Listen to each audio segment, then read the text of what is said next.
தமிழ்நாடே கேள்விப்பட்டிராத அதிரடி விலை குறைப்பு சூப்பர் சரவணா ஸ்டோர்ஸ்.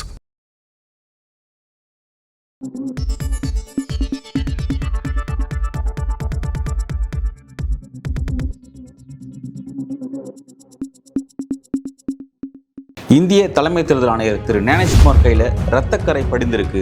40 பேர் மரணத்திற்கு அவர் காரணமாக இருக்கிறாரு. தேர்தல் ஆணையத்தோட செயல்பாடு காரணமாக அமைஞ்சிருக்கு அப்படிங்கிறத குறிப்பிட்டு மோடி ஆட்சிக்கு நாங்கள் முடிவுரை எழுத போகிறோம் அப்படிங்கிற அளவில் வெஸ்ட் பெங்கால் அரசியல் கொதிநிலையில் இருக்குது. அதோடைய பின்னணி என்ன நடந்தது அப்படிங்கிறத நாம் இன்னைக்கு பேசுவோம். இந்த எஸ்ஐஆர் ஆக்டிவிட்டி, எலெக்ஷன் கமிஷன் செய்யக்கூடிய இந்த ஸ்பெஷல் இன்டென்சிவ் ரிவிஷன் அப்படிங்கிற அந்த ஆக்டிவிட்டி அப்படிங்கிறது பீகாரில் கடும் சர்ச்சை நிறைந்த ஒன்றாக மாறுச்சு. அதை ஒட்டி அடுத்து பேன் இண்டியா அளவில் ஒரு 9 ஸ்டேட் மற்றும் ஒரு 3 யூனியன் டெரிட்டரி உள்ளிட்ட ஒரு 12 இடங்களில் இப்போ இந்த எஸ்ஐஆர் ஆக்டிவிட்டி நடந்துட்டு இருக்குங்கிறது நமக்கு நல்லா தெரியும். அதில் பார்த்தீங்கன்னா அடுத்த வருஷத்தை எலெக்ஷன் சந்திக்கக்கூடிய நம்ம தமிழ்நாடு, கேரளா, வெஸ்ட் பெங்கால், பிறகு புதுச்சேரி உள்ளிட்ட எல்லா பகுதியிலையும் நடந்துட்டு இருக்குங்கிறது நமக்கு நல்லா தெரியும். இப்போ வெஸ்ட் பெங்காலை பொறுத்த வரைக்கும் இது ஒரு பெரிய சீரியஸான ஒரு பிரச்சனையாக போயிட்டு இருக்கு அப்படிங்கிறதுனால ஏன்னா ஏற்கனவே வெஸ்ட் பெங்காலில் மம்தா பானர்ஜி கவர்மெண்ட்டுக்கும் பாஜக கவர்மெண்ட்டுக்குமான பிரச்சனை நமக்கு நல்லாவே தெரியும். அங்கே இருக்கக்கூடிய இஸ்லாமிகளை டார்கெட் பண்ணி தான் இந்த வெஸ்ட் பெங்காலில் இந்த ஆக்டிவிட்டியை செஞ்சுட்டு இருக்காங்க அப்படிங்கிறதான் அவங்களுடைய ஒரு பிரதான குற்றச்சாட்டாக இருக்குது. இப்போ இதை ஒட்டி என்னன்னா இதில் இருக்கக்கூடிய அப்ஜெக்ஷன் தெரிவிப்பதற்காக நேற்றைக்கு எலெக்ஷன் கமிஷன் ஒரு மீட்டிங்கை ஆர்கனைஸ் பண்ணியிருந்தாங்க. அந்த மீட்டிங்கில் ஆளும் கட்சி சார்பாக பங்கெடுத்துக்கிட்ட திரிணாமுல் காங்கிரஸினுடைய ராஜ்யசபா எம்பி திரு டெரிக் ஓபிரைன் தலைமையிலான ஒரு 10 எம்பிக்கள் கொண்ட குழு இந்த மீட்டிங்கில் கலந்துக்கிட்டு அதில் என்னென்ன பிரச்சனை இருக்குது அப்படிங்கிறத பற்றிலாம் அங்கே டீட்டெயிலில் பேசினாங்க. அவங்க அங்கே ஒரு விஷயத்தை முக்கியமாக வச்சாங்க. அது ரொம்ப கவனிக்கத்தக்க ஒரு விஷயம். அது என்ன அப்படின்னா, நீங்கள் இந்த இன்ஃபில்ட்ரேஷன் சொல்கிறீங்க, அதாவது ஊடுருவல்காரர்கள் உள்ளே வராங்க அப்படிங்கிறத குறிப்பிடுறீங்க. ஊடுருவல்காரர்களால் பெரிய பிரச்சனை ஏற்படுதுங்கிறத நீங்கள் குறிப்பிடுறீங்க. அப்போ உங்களோட நோக்கம் எஸ்ஐஆர் மூலமாக அதை தடுக்கணும் அப்படிங்கிறதான் உங்களுடைய அல்டிமேட் எய்ம் அப்படின்னா, இந்தியாவை பார்டரை பகிர்ந்துக்கக்கூடிய ஸ்டேட்ஸ் எந்தெந்த ஸ்டேட்ஸ் அப்படின்னு பார்த்தீங்கன்னா அந்த நம்ம 7 சகோதரிகள் ப்ளஸ் சிக்கிம் உட்பட 8 சகோதரிகள், வடகிழக்கு மாநிலங்களை கூட அந்த 8 சகோதரிகள் பார்த்தீங்கன்னா மேகாலயா, திரிபுரா, நாகாலாந்து, அசாம், அருணாச்சல் பிரதேஷ் உள்ளிட்ட இந்த 8 மாநிலங்கள் பார்த்தீங்கன்னா சிக்கிம் பூட்டான் கூட ஷேர் பண்ணிப்பாங்க. மற்ற இந்த 7 சகோதரிகள் பார்த்தீங்கன்னா இந்த 2 கண்ட்ரியோட ஷேர் பண்ணிக்கிற மாதிரி இருக்கும் அப்படிங்கிறத நம்ம பார்த்துருக்கோம். அப்போ அப்படி இருக்கும்போது அந்த இடங்கள்லாம் நீங்கள் ஏன் உங்களுடைய எஸ்ஐஆர் ஆக்டிவிட்டி நீங்கள் செய்யலை? இப்போ அங்கேருந்து வரக்கூடிய இன்ஃபில்ட்ரேஷனால உங்களுக்கு எந்த பிரச்சனையுமே கிடையாதா? நாட்டுக்கு எந்த விதமான தீங்கும் எந்த விதமான ஒரு சிக்கலுமே கிடையாது அப்படிங்கிற ஒரு கேள்வியை டெரிக் ஓபிரைன் தலைமையிலான அந்த குழு அங்கே எலெக்ஷன் கமிஷன் எழுப்பியிருக்கிறாங்க. அதே மாதிரி பார்த்தீங்கன்னா மஹுவா மொய்த்ரா நல்லா தெரியும், பார்லிமெண்ட்டில் ரொம்ப காட்டமான கேள்விகள் எழுப்பி ஆளும் கட்சியை ஒரு அல்லல் பட செய்யக்கூடிய ஒரு முக்கியமான ஒரு நபர் அவங்க ரொம்ப காட்டமான சில விஷயங்களை அவங்க நேற்றைக்கு பேசியிருக்காங்க.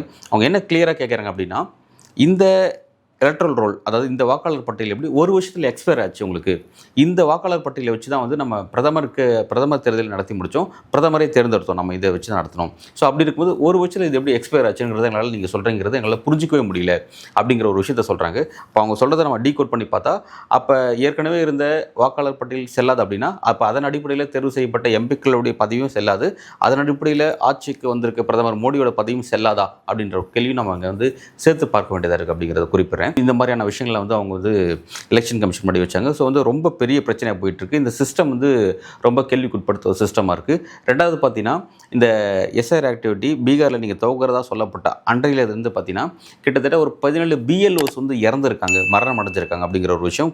கூடுதலாக பார்த்தீங்கன்னா ஒரு 23 வாக்காளர்கள் மற்றும் மற்ற ஏஜென்ட்ஸ் உட்பட்ட ஒரு 40 பேர் இதுவரை இறந்துருக்காங்க. இந்த எஸ்ஐஆர் ஆக்டிவிட்டியின் மூலமாக மட்டும் இறந்தவங்க 40 பேர் அப்படிங்கிறத குறிப்பிட்றாங்க. அப்படின்னா எலெக்ஷன் கமிஷனர் ஞானேஷ்குமார் கையில் ரத்தக்கரை படிந்திருக்கா அப்படிங்கிற விஷயம் எழுப்புறாங்க.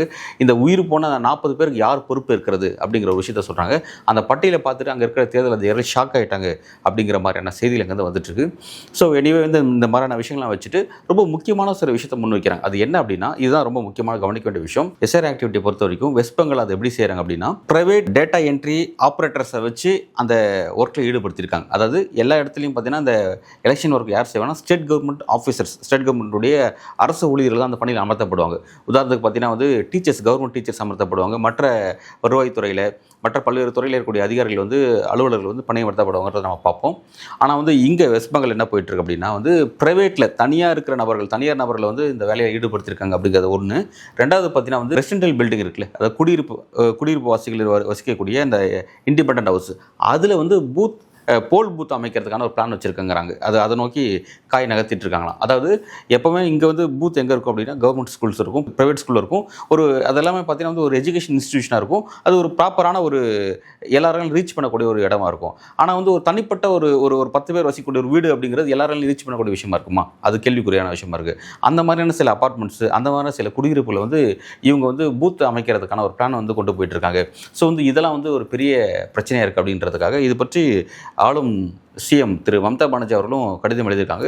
நேற்றைய தினம் பார்த்தீங்கன்னா வந்து டெலிகேஷன்ஸ் குழு எம்பிக்களும் இதை பற்றி எலெக்ஷன் கமிஷன்கிட்ட பேசியிருக்காங்க அப்படிங்கிறது கவனிக்கத்தக்க விஷயமா இருக்குது. இப்போ இதெல்லாம் வந்து அவங்க எலெக்ஷன் கமிஷன் முன்னாடி இந்த விஷயத்தில் முன் வச்சிருக்காங்க. முக்கியமாக ஒரு 5 கேள்விகள் எழுப்பியிருக்காங்க. அந்த 5 கேள்விகளுக்கு எலெக்ஷன் கமிஷன் தெளிவான விளக்கத்தையே கொடுக்கல அப்படிங்கிறது முக்கியமான விஷயம். ஸோ வந்து ஃபைனலாக வந்து எலெக்ஷன் கமிஷன் இந்த விஷயத்தை எப்படி அட்ரஸ் பண்ணியிருக்காங்க அப்படின்னா, இப்போ இந்த டிராஃப்ட் ரோல் இருக்குது பார்த்தீங்களா, டிராஃப்ட் ரோல் வந்து 9ஆம் தேதி ரிலீஸ் ஆக போகுது. டிசம்பர் 9ஆம் தேதி தமிழ்நாட்டுக்கு ரிலீஸ் ஆக போகுது. டிசம்பர் 4th ஒர்க் எல்லாமே முடிய போகுது. எஸ்ஆர் ஆக்டிவிட்டி முடிய போகுது. முடிச்சதுக்கப்புறம் ஜஸ்ட் ஒரு 4 or 5 டேஸில் டிசம்பர் 9th டிராஃப்ட் ரோல் வந்து வெளியிட போகிறாங்க. அந்த டிராஃப்ட் ரோலை பார்த்துட்டு அதில் அப்ஜெக்ஷன் இருக்கிறவங்களாம் தங்களோட அப்ஜெக்ஷன் தெரிவிக்கலாம்னு சொல்லிட்டு ஒரு 1 month விண்டோ ஓப்பன் பண்ணி வச்சிருக்காங்க.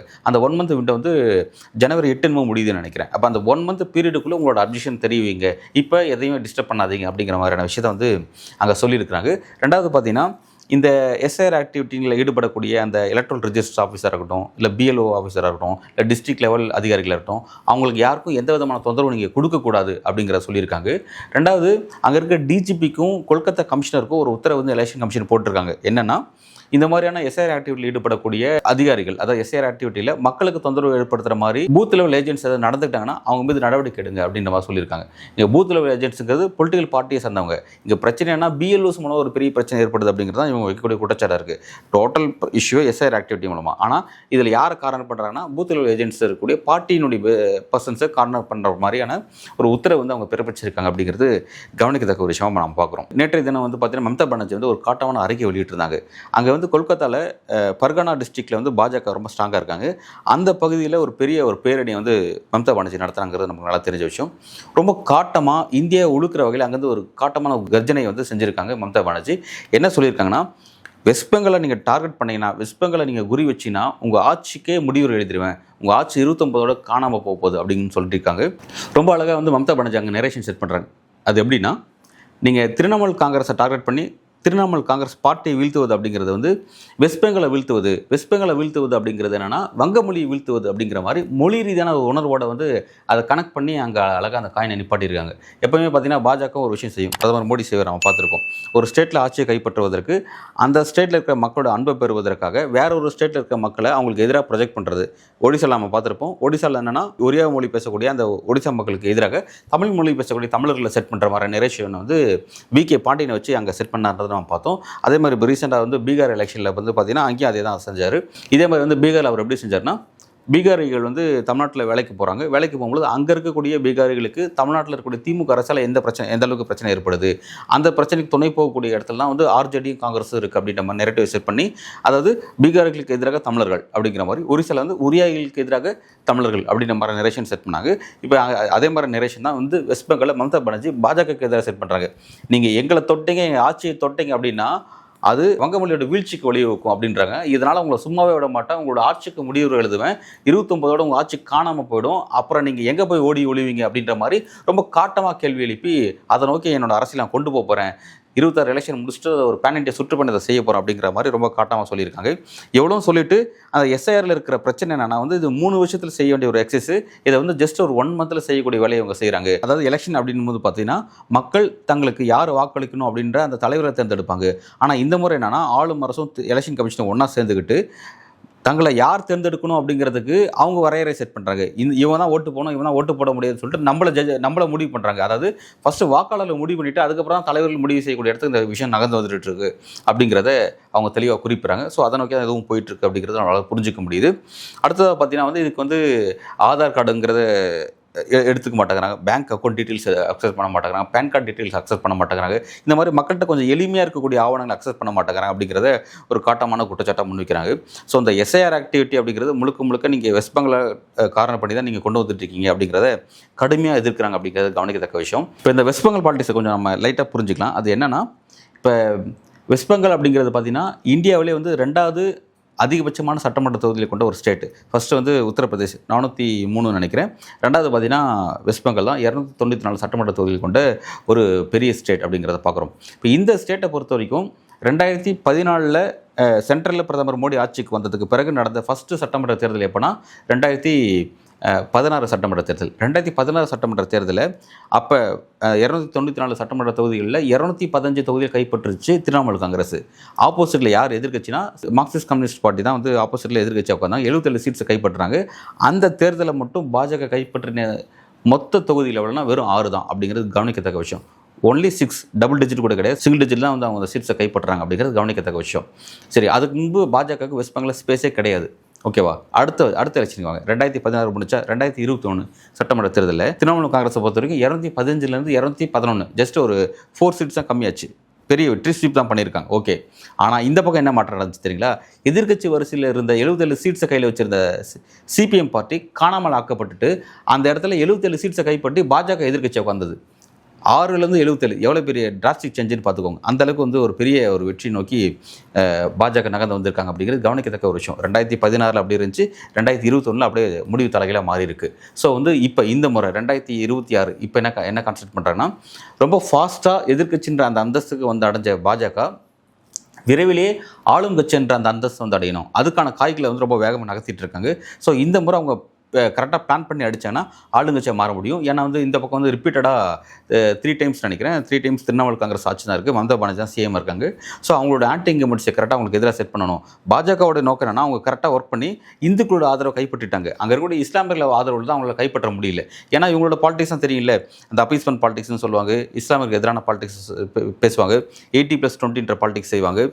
80+ பாலிடிக்ஸுங்கிறது வந்து எல்லா இடத்துக்கும் உங்களுக்கு ஒர்க் அவுட் ஆகிடுச்சு. ஆனால் வெஸ்ட் பெங்காலில் பார்த்தீங்கன்னா அந்த 20 தான் அவங்களுக்கு பெரிய சிக்கலாக இருக்குது. ஸோ வந்து இதை யார் சொல்கிறான்னா, வெஸ்ட் பெங்காலில் கடந்த காலத்தில் பாஜகவுடைய மாநில தலைவராக இருந்த சுவேந்த அதிகாரியே சொல்லியிருக்கிறாரு, இங்கே இந்திய அளவில் செட் பண்ண நெரேட்டிவை வெஸ்ட் பெங்காலில் செட் பண்ணாதீங்க, செட் பண்ணால் அது பாஜகவோட வீழ்ச்சிக்கு தான் வழிவகுக்குது அப்படின்னு சொல்லிட்டு இருந்தாங்க. ஸோ வந்து அதை மாற்றும் விதமாக தான் வந்து இப்போ வந்து வெஸ்ட் பெங்காலில் இந்த விஷயத்தை நோக்கி கொண்டு போயிட்டு இருக்காங்க.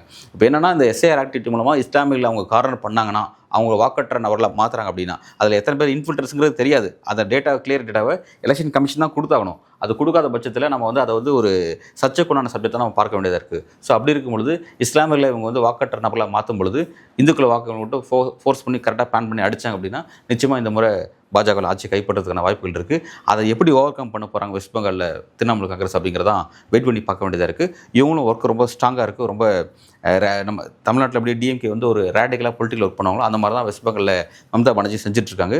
ஓகே, விட்டுற மாட்டாங்கன்றதான் நம்மளும் பார்க்குறோம். எப்படி களம் நகரப்போகுது அப்படிங்கிறத வெயிட் பண்ணி பார்ப்போம். மிக்க நன்றி.